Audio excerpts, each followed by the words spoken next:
వచ్చిన రేవంత్ రెడ్డి గారికి ఎంతవరకు తగుననేది ఒకసారి రాష్ట్ర ముఖ్యమంత్రి గారు ఆలోచించుకోవాలని చెప్పి ఈ సందర్భంగా తెలియజేస్తా ఉన్నాం.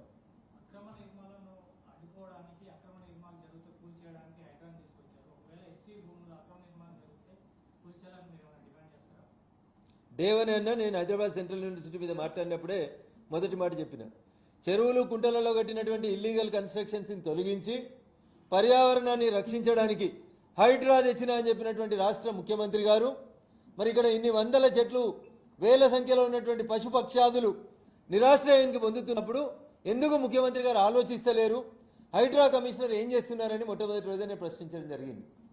దీంట్లో భేషజాలకి పోవాల్సిన అవసరం లేదు, నువ్వు గెలిచినవా నేను గెలిచినవా పంచాయతీ అవసరం లేదు.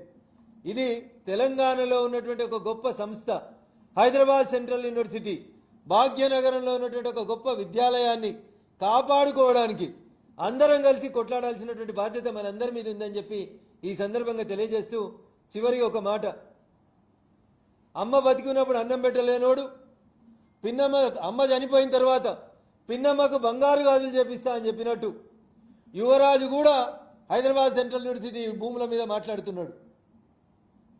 ఉస్మానియా యూనివర్సిటీకి మీ నాయన పోయి ఉస్మానియా యూనివర్సిటీ జాగాలు తీసుకొని అలా డబుల్ బెడ్రూమ్ ఇల్లు కడదామన్న రోజు నోరు మెదపనటువంటి అప్పటి ఐటీ మంత్రి ప్రస్తుత యువరాజు వర్కింగ్ ప్రెసిడెంట్ ఇవాళ వచ్చి హైదరాబాద్ సెంట్రల్ యూనివర్సిటీ మీద మొసలి కన్నీరుగా అరుస్తున్నాడు.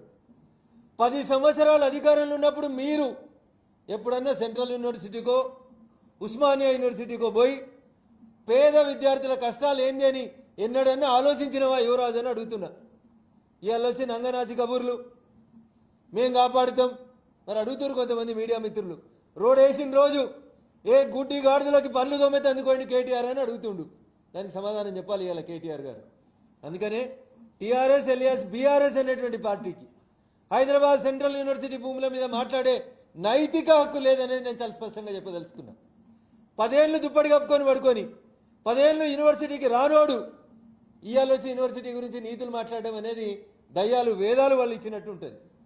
అందుకనే టీఆర్ఎస్ ఎలియాస్ బీఆర్ఎస్ హజ్ లాస్ట్ ఇట్స్ క్రెడిబిలిటీ.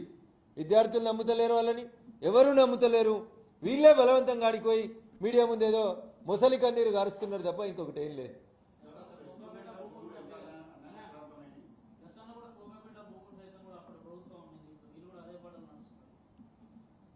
సో నేను చాలా సందర్భాల్లో చెప్పినా మా మీడియా మిత్రులకు కూడా గుర్తుండే ఉంటుంది. టీఆర్ఎస్ కాంగ్రెస్ ఇవి రెండు కూడా ఒక నాణానికి బొమ్మ బొరుసు. టీఆర్ఎస్ అధికారంలో ఉన్నప్పుడు 3 రంగుల జెండా మీద గెలిచిన వాళ్ళంతా ఈ జెండా మంచిగా లేదని కింద వారేసిపోయి గులాబీ రంగు జెండా కప్పుకున్నారు. 10 ఏళ్ళు పచ్చగున్న కాడ తిన్నారు, ఎచ్చగున్న కాడ వన్నారు.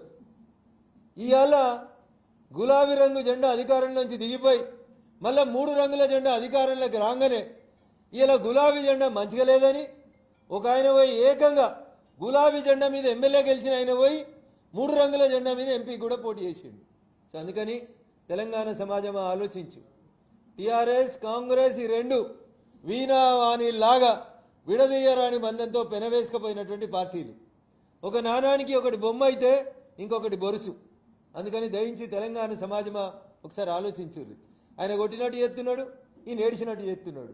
అంతకు మించి ఆ రెండు పార్టీలకు కూడా ఉస్మానియా యూనివర్సిటీ మీద చిత్తశుద్ధి లేదు, హైదరాబాద్ సెంట్రల్ యూనివర్సిటీ మీద చిత్తశుద్ధి లేదు. వాళ్ళకి కావాల్సింది ఎట్లా అధికారం నిలబెట్టుకుందాం, ఎట్లా రియల్ ఎస్టేట్ వ్యాపారం చేద్దాం అనేటువంటి అంశం తప్ప ఇంకొకటి కాదు. కాబట్టి తెలంగాణ విఘ్నులకి మేధావులకి చాలామంది మాట్లాడుదురు. ఆ మధ్యలో తెలంగాణ ఉద్యమం కాలం నుంచి చాలామంది మేధావులు మాట్లాడుదురు. కానీ ఇలా మేధావులు మాట్లాడతలేరు. సెంట్రల్ యూనివర్సిటీలో గొడవ జరుగుతుంటే మాట్లాడతలేరు, విద్యార్థుల మీద దాడి జరిగితే మాట్లాడతలేరు. పాపం వాళ్ళకేదో కొంతమందికి పదవులు ఇచ్చిండంట ఇప్పుడున్న ముఖ్యమంత్రి గారు. పదవుల కోసం పెదవులు మూసుకుంటే నాడు తెలంగాణ ఉద్యమానికి ఎట్లా నష్టం జరిగిందో, తెలంగాణకు ఉద్యమానికి ఎట్లా నష్టం జరిగిందో అయ్యా విఘ్నులారా మేధావులారా నేను 2 చేతులు జోడించి మీకు సవినయంగా అప్పీల్ చేస్తా ఉన్నా. వ్యవస్థల్ని నాశనం చేయకుండ్రి, విద్యార్థుల బంగారు భవిష్యత్తుకి మీలాంటి విఘ్నులు అండగా నిలబడండి అని మాత్రమే. మీరు ఇలా పార్టీలు ఉన్నారా, పదవులు వచ్చినాయా, ఇంకేమైందా అనేది పక్కన పెట్టి దయించి విద్యార్థి లోకం పక్కన నిలబడాలని నేను సవినయంగా వారికి అప్పీల్ చేస్తా ఉన్నా.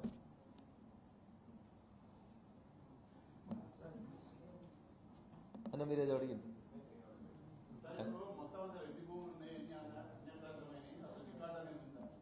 2374 ఎకరాలు 1973లో హైదరాబాద్ సెంట్రల్ యూనివర్సిటీ ప్రతిపాదించి అక్కడ శంకుస్థాపన చేసినప్పుడు అప్పుడు కేంద్రంలో అధికారంలో ఉన్నటువంటి పెద్దలు అలకేట్ చేసినటువంటి భూమి 2374 ఎకరాలు.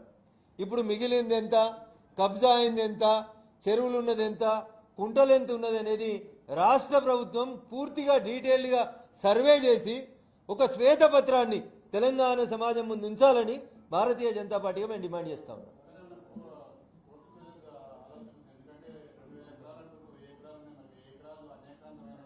ఇప్పుడు తెలంగాణ హైకోర్టులో కానీ కేంద్ర సుప్రీంకోర్టులో కానీ జరుగుతున్నటువంటి ఆర్గ్యుమెంట్స్లలో మేము మాకు చేతనైనంత వరకు న్యాయవాదులకు సహకరించడం కానీ ఇతరత్ర అంశాల్లో మాట్లాడుతూ ఉన్నామన్నా కొన్ని విషయాల్ని ఆన్ రికార్డుగా మేము చెప్పలేము.